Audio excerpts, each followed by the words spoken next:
பொதுவாக இந்த பெர்ஷியாவில் கிங் அப்படிங்கிறது ரொம்ப முக்கியமான ஒரு பொறுப்பு. ஏன்னா கிங்கை தாண்டி வேறு எதுவுமே கிடையாது. அந்த கிங் அப்படிங்கிற அந்த பொசிஷனை நம்ம செஸ் போர்டில் அதே மாதிரி கிங் அப்படிங்கிற ஒரு காயின் இருக்குது. ஆனால் இந்த இடத்துல கிங் அப்படின்னா அது வேறு யாருமே இல்லை, அயத்தலா கமேனி அவர்கள் தான். கமேனி அவர்களை கொள்வதற்கு இஸ்ரேல் ட்ரை பண்ணாங்க, அதை அமெரிக்கா வீட்டோ பண்ணாங்க அப்படிங்கிற ஒரு செய்தி இருக்கும்போது கடைசியாக அந்த செஸ் போர்டு வழியாக இஸ்ரேல் ஒரு மெசேஜ் சொல்லுது. எல்லா ஈரானுடைய படை வீரர்கள், அங்கே சோல்ஜர்ஸாக இருக்கட்டும், யானைப்படையாக இருக்கட்டும், குதிரையாக இருக்கட்டும், எல்லாத்தையும் அழித்து கொண்டு போட்டாச்சு. இப்போ கடைசியாக இருப்பது கிங்கு மட்டும்தான், அதாவது அயத்தலா கமேனி அவர்கள் மட்டும்தான். அவரும் இன்னும் எத்தனை நாட்களுக்கு, ஹவு லாங் அப்படின்னு சொல்லி ஒரு கேள்வியை கேட்டிருக்காங்க. இன்னும் எத்தனை நாட்களுக்கு இதே இடத்துல இப்படியே ஒளிந்து கொண்டு இருப்பார் அப்படிங்கிறது தான்.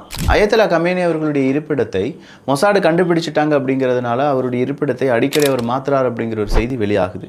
இதற்கு நடுவில் 4வது F-35 விமானத்தை இஸ்ரேல் இழந்து விட்டதாக செய்திகள் வெளியாகின்றன. ரொம்ப ஹியூஜ் அப்டேட் அப்படின்னு சொல்லலாம். 4வது F-35 விமானம் வீழ்த்தப்பட்டிருந்தது என்றால் இன்னும் கன்ஃபார்ம் பண்ணலை, அதை இஸ்ரேல் இன்னும் கன்ஃபார்ம் பண்ணலை. ஈரான் அஃபிஷியலாக இன்னும் அதை சொல்லிகிட்டே இருக்காங்க, 4வது F-35 விமானத்தை நாங்கள் அடித்து நொறுக்கி விட்டோம் அப்படின்னு சொல்லி.